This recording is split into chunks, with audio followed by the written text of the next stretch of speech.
We're staring into the abyss of the healthcare crisis here in America. And what is Donald Trump doing as we stare into the abyss of the healthcare crisis? He's flying off yet again to another corner of the world while people's premiums are set to skyrocket here at home.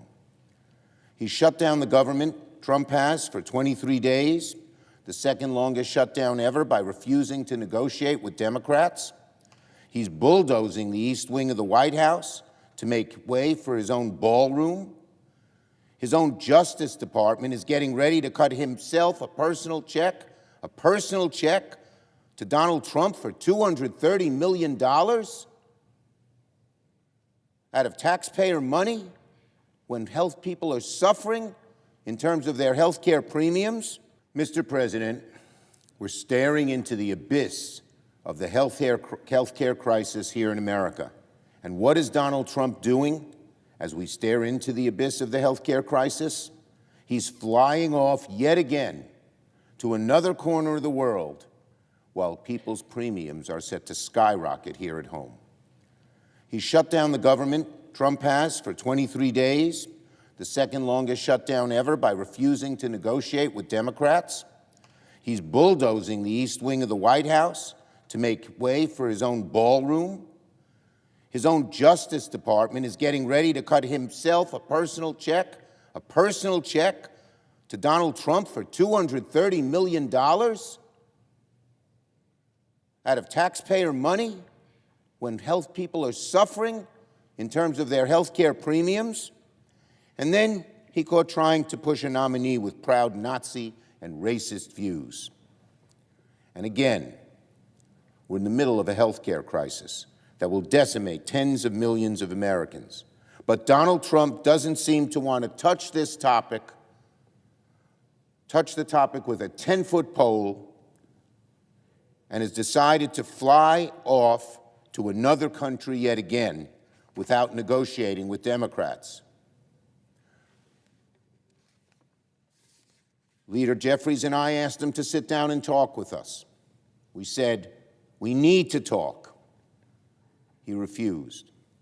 Donald Trump would literally rather fly to another country than meet with Democrats to negotiate on health care, because he knows the American people are on one side of the issue and his base, his right-wing MAGA base, is on the other. He's afraid to touch the issue. So he does his version of Johnson's shutting down the House. He flies away. It's hard to fathom someone more out of touch and oblivious to our nation's struggles than the current president. Let's take the ballroom, for instance.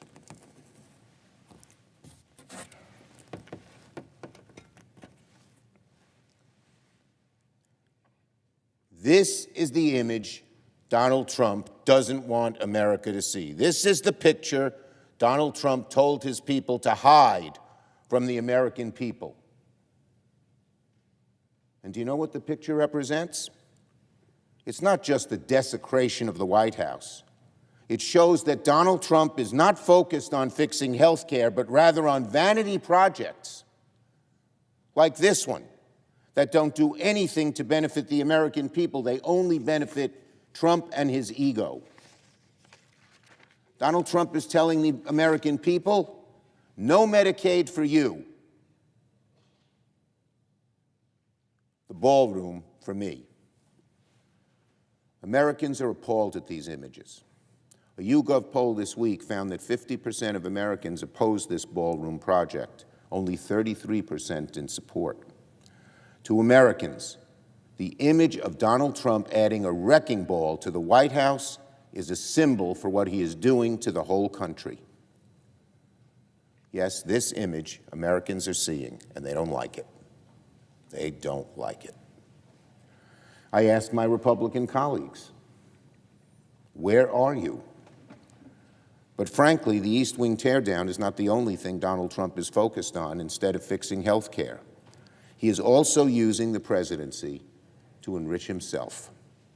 This week we learned that Trump is pushing his own DOJ to write him a $230 million check because his feelings got hurt after being investigated for criminal wrongdoing.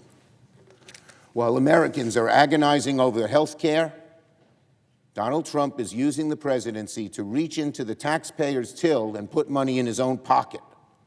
Imagine the gall of this president who tells the American people, no health care for you, but you pay me an additional $230 million.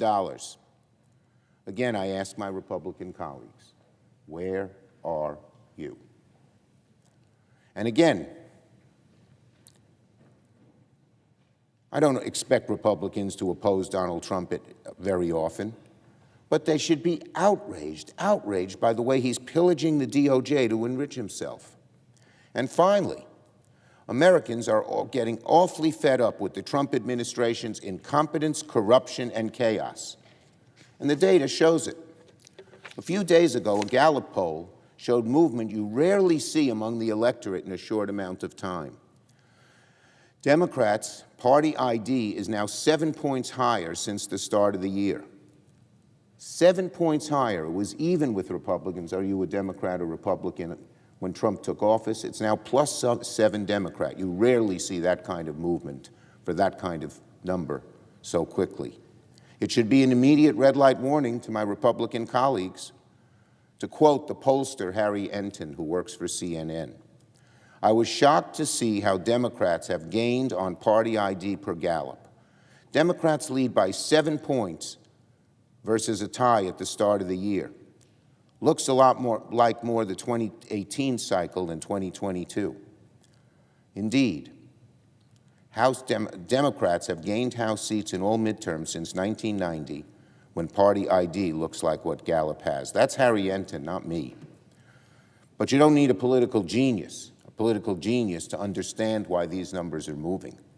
People see what Donald Trump is making. People see that Donald Trump is making their lives worse on costs, on health care, and on their financial security. We spend so much time here in Washington focused on the day-to-day back and forth. But people back home don't care about the back and forth here in Washington. They care about how much they're paying for groceries. They care about their rising electricity bills. They care about the dramatic increase so many will pay in their health care premiums very soon. What has Donald Trump done while all this is happening, while people are just sitting down at the dinner table on Friday nights and wondering how the heck am I going to pay the bills? He's enacted the biggest health care cuts in American history. He's closing rural hospitals. Americans can see with their own eyes what Trump is doing. And so I say to my Republican colleagues, beware. This Gallup poll is a warning that Americans are fed up with the high costs that go up each week and the Trump administration's incompetence, corruption, and chaos. And it's only going to get worse the more Donald Trump doubles down on this shutdown and on his failed policies. Now, the Johnson bill. That is Ron Johnson, Senator Johnson. Right now, on day 23 of the longest total government shutdown in American history, millions of American families are wondering how they'll make rent, pay their bills, or put food on the table. And what's the Republican response? To hand Donald Trump and his right-hand man, Russ Vought, the originator of the evil, awful Project 2025, to hand Russell Vought even more power to decide who gets paid and who gets punished. Let me make one point very clear. The shutdown is on Donald Trump's back, and the American people know it. They know that Republicans have the presidency, the House, and the Senate, and the shutdown is on them. So, Senator Ron Johnson and Republicans are feeling the heat, have come up with this proposal. Johnson and Republicans know, because they're feeling the heat, that the American people know exactly who's in charge: Donald Trump and Republicans. When workers are laid off, when they're furloughed, when they miss a paycheck, America knows who's to blame. It's on Donald Trump's back, and that's why Donald Trump and his allies are pushing this bill. The bill would not reopen the government, which is the only permanent solution to this crisis. And Democrats want to reopen the government as quickly as we can. We want to sit down with Thune, with Johnson, with Trump, and negotiate a way to address this horrible health care crisis. We also want to make sure every last federal worker who has suffered during the Trump shutdown is taken care of.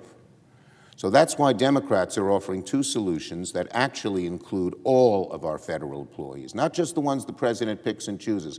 Oh, I'll lay you off, I'll furlough you, I won't do you, I like you, I don't like you. That's not the way you govern, but that's how Trump seems to govern. Our bill is an antidote to that awful way that Trump uses when he picks and chooses winners and losers that he likes and hates. The Republican bill is a ruse. It's nothing more than another tool for Trump to hurt federal workers and American families and to keep this shutdown going for as long as he wants. We will not give Donald Trump a license to play politics with people's livelihoods. That's why we oppose this bill, the Johnson bill, because it doesn't end the pain of the shutdown, it extends it. The only way to pay every federal worker is for Republicans to get serious, sit down with Democrats, avert their health care crisis, and reopen the government. I yield the floor.